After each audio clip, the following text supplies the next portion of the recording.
Et pour ce second vlog, on se retrouve à Marly-le-Roi, la team. Et ouais, déjà, je pense que ce vlog va être un peu moins long parce que Marly-le-Roi reste quand même une ville assez proche de Paris, donc qui a beaucoup moins conservé, qui a beaucoup changé. Alors pour y aller, 90 minutes, autant que pour aller à Nanterre presque. RERD, ensuite RERA, vous descendez à la Défense. Et à la Défense, vous prenez le L. Alors là, j'ai dû attendre 30 minutes parce que je me suis fait contrôler et bah j'ai raté mon Transilien L. Mais ça va. Donc là, arrivé à Marly-le-Roi. Et, euh, et donc à Marly-le-Roi, il y a un de mes amis, il est dans une expo sur l'archéologie. Et on va aller voir ça là-dessus. On va aller voir l'expo.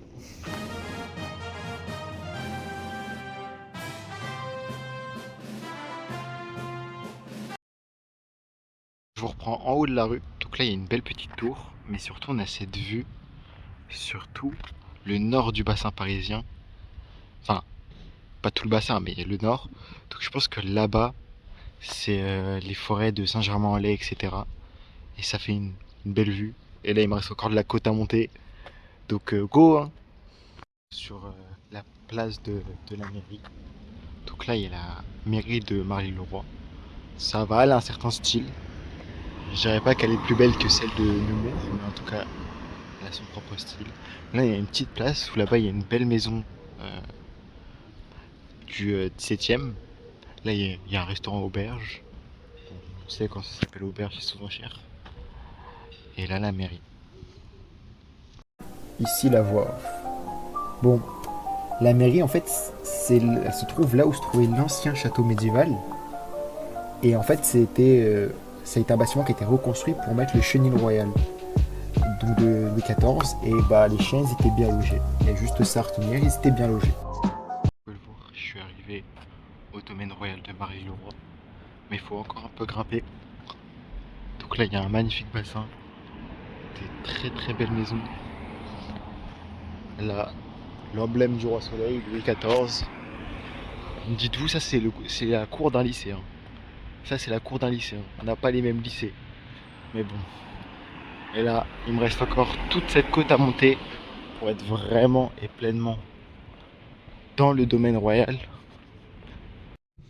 Voici dans le domaine royal du coup de Marly-le-Roi, dans lequel on peut retrouver plusieurs musées, plusieurs expositions.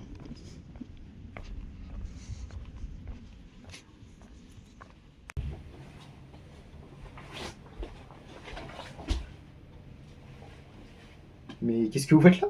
Mais hein? Qu'est-ce que tu fous là? Comme on se retrouve. Et tiens, tant que vous êtes ici, je vais parler de l'histoire de Marly-le-Roi. Déjà, Marly-le-Roi, à la base, ça s'appelle Marie-le-Castel. Faut tout changer. Sauf qu'en 1776, ça a tombé dans le domaine royal. Et un petit mec qui va s'y intéresser du nom de Louis XIV. Pourquoi il va s'y intéresser? Parce que lui, il construit un petit château qui s'appelle Versailles. Et il se dit, ah vas-y, Versailles, c'est trop grand. Je vois pas, c'est mamif, c'est trop politique et tout. Moi, je vais être avec ma famille et tout. Bim, construit Marly-le-Roi. Et là, vous voyez avec les petits pans de coupe et tout qui illustrent, qui viennent du musée et tout, que c'est quand même assez grand. Il construit Marly-le-Roi, donc avec le palais principal et 12 petits palais autour. La construction, elle va commencer en 1679 et elle va se terminer en 1686 à peu près. Et donc, pour cette construction-là, bah, au début, je dis c'est tranquille, il y a 12 petits palais, plein de dépendances, une pour la chasse, pour le bois, etc. Et la ville, elle va se développer autour de ça, parce que il faut des gens pour faire marcher ce palais, pour s'occuper de la réserve de chasse, etc., etc. Et donc, c'est comme ça que la ville va commencer à se développer, mais pas que. Il va y avoir l'installation de la machine de Marly, qui à l'époque est considérée comme étant l'objet au summum de la technologie. En fait, ça va être une énorme pompe pour acheminer l'eau dans le palais, parce que vous voyez, il y a plein de bassins et il faut acheminer l'eau.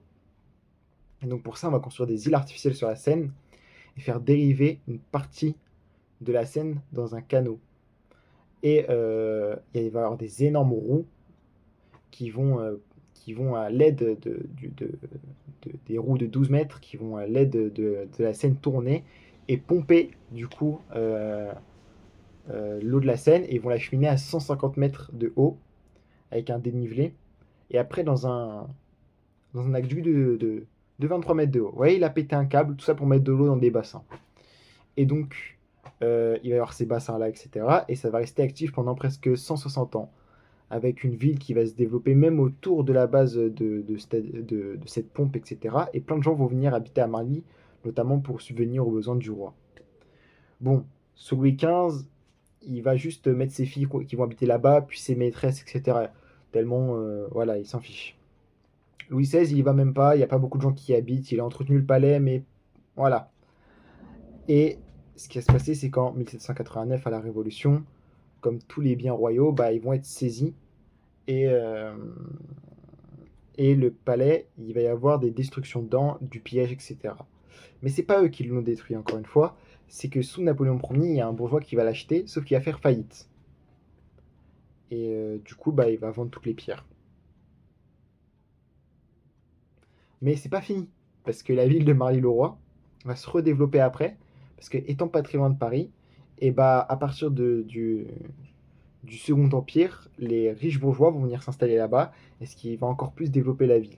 Après, c'est beaucoup plus développé au cours du XXe siècle, notamment du coup sa proximité avec Paris, et le fait qu'on a installé beaucoup de gens qui venaient de la campagne là-bas. Et voilà.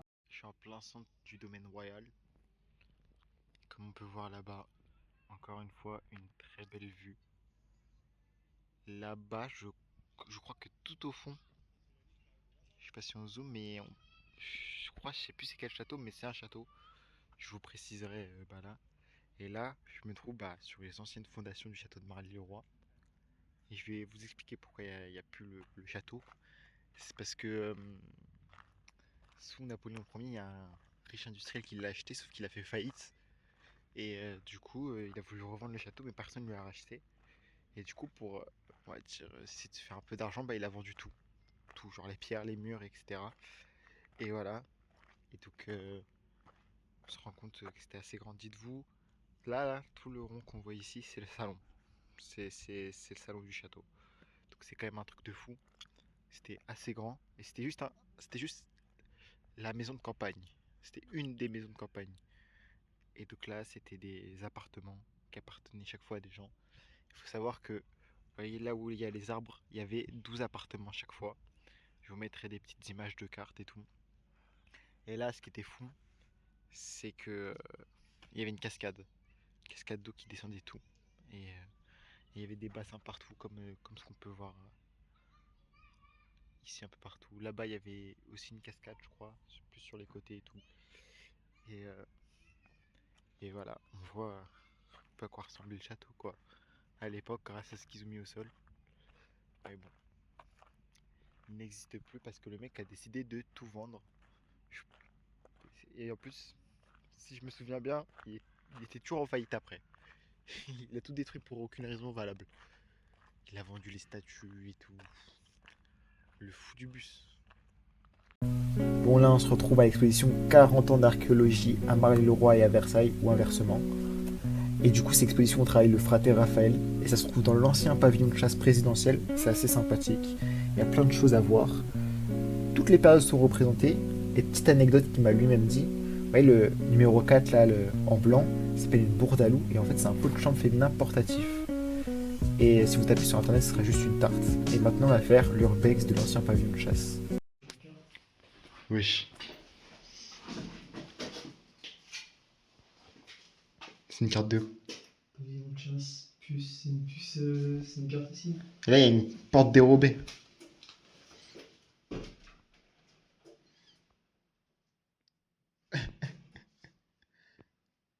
On va juste tomber sur le fantôme de Charles de Gaulle. C'est tout ce qui va se passer.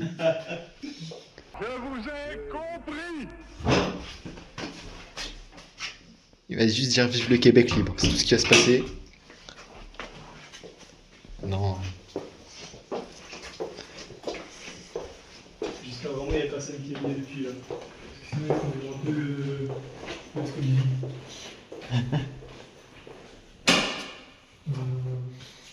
Bon, on passe la dîner. Parce que sinon, Vas-y, merci, chef. de l'autre côté, il y avait.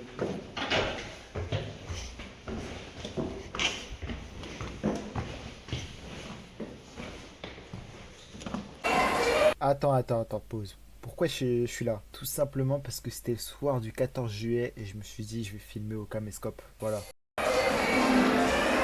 Ah, ça danse à Épinay-Sénard-Brunois. Le bal des pompiers pour la fête de la République, de notre État. On dirait vraiment des langages de gros droitards. Putain, mais ils envoient, hein.